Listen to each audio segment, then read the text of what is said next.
Une suite arithmétique étant une suite qui est définie par récurrence, il va être impossible d'avoir un accès direct au terme de la suite. C'est pour ça qu'il faut connaître le terme général d'une suite arithmétique. Une suite arithmétique, c'est une suite de référence, et donc il faut tout connaître dessus.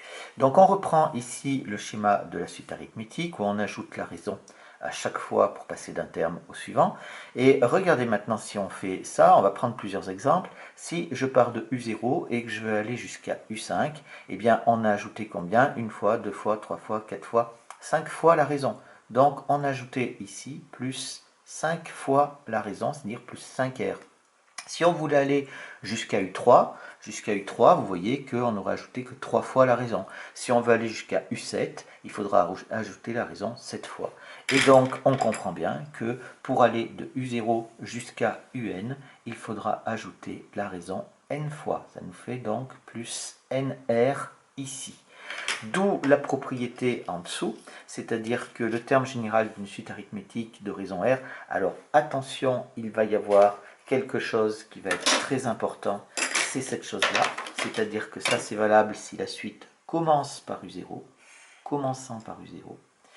Eh bien, qu'est-ce qu'on va avoir pour le terme général? On va avoir ici, pour tout n appartenant à n, un est égal à U0 plus NR. Alors, la question, c'est que justement, on a mis commençant par U0, et qu'est-ce qui se passerait si ça ne commençait pas par U0? Alors, au niveau de la terminale technologique, vous allez rencontrer des suites qui pourront commencer par U1, ça ira pas guère au-delà, mais le principe pardon, reste le même. Donc, regardez, si la suite commence par U1 ici, et que je veux aller jusqu'à U5, eh bien j'ai ajouté une fois, deux fois, trois fois, quatre fois R. Ici, plus 4R. Si je voulais aller jusqu'à U6, il faudrait que je rajoute R une fois de plus. Donc pour aller jusqu'à U6, il faudrait ajouter 5 fois R. Pour aller jusqu'à U7, 6 fois R, etc. Et je vois qu'il faut que je rajoute, ici j'ai U5 et je rajoute 4 fois R, donc il en faut 1 de moins.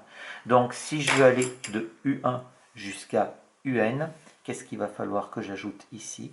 Il va falloir ajouter la raison, mais combien de fois? Eh bien, pas n fois, mais cette fois-ci n-1, n-1 fois.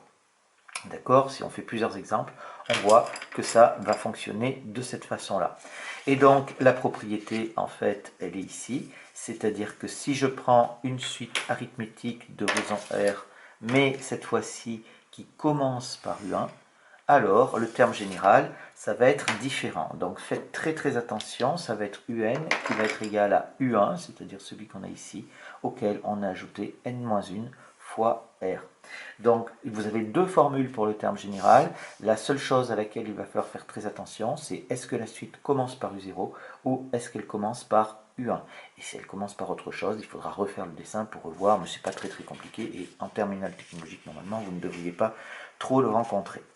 Donc, un exercice type, on va faire un de chaque, hein, une qui commence par U0 et une qui commence par UN, et on va voir ce que ça va pouvoir donner. Donc, on nous donne une suite qui est comme ça définie par récurrence. Là, on reconnaît la formule de récurrence d'une suite arithmétique de raison R qui est égale à 7. Et deux premiers termes U0 qui, lui, est égal à 5. Et donc, on va dire quoi? Eh bien, on va prendre la formule du cours. Cette suite, elle commence par U0. Donc, elle a pour terme général, quel que soit n appartenant à n, un est égal à U0 plus nr. Et on remplace, c'est-à-dire que ça va nous faire ici, ça va nous faire un égale U0, c'est donc 5, plus nr, donc la raison c'est 7, ça fait donc plus 7n. Et voilà donc le terme général de cette suite qui se fait sans aucun problème.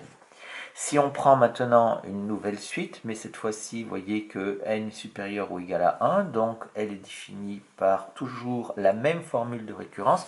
Vous remarquerez que j'ai pris volontairement la même raison et le même premier terme, seulement que là, dans l'exercice précédent, le premier terme c'était U0, là le premier terme il s'appelle U1. Et bien ça va changer les choses parce que ici, on a bien la suite qui est toujours arithmétique de raison 7, puisqu'on reconnaît ici la raison de la suite, et elle commence par U1 égale 5. Mais cette fois-ci, quand on va donner le terme général, on va dire que pour tout n plus grand que 1, on va avoir UN qui est égal à U0 plus n-1 fois R, c'est-à-dire UN est égal, pas U0, pardon, qui va être égal, excusez-moi, vous voyez, on fait vite une erreur, hein, U1 plus N-1 fois R, donc ça va être U1, c'est-à-dire 5, plus la raison, ça vaut 7, ça nous fait plus 7, facteur de N-1. En fait, quand on remplace la raison, après, on le met devant la parenthèse, c'est plus pratique au niveau de l'écriture.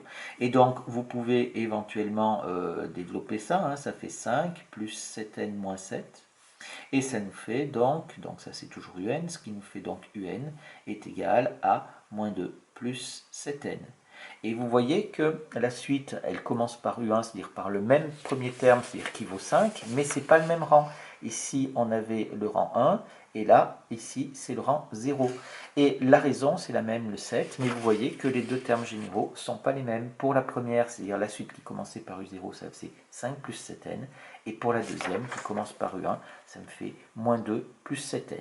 Donc faites très attention au premier terme, si c'est U0 ou si c'est U1.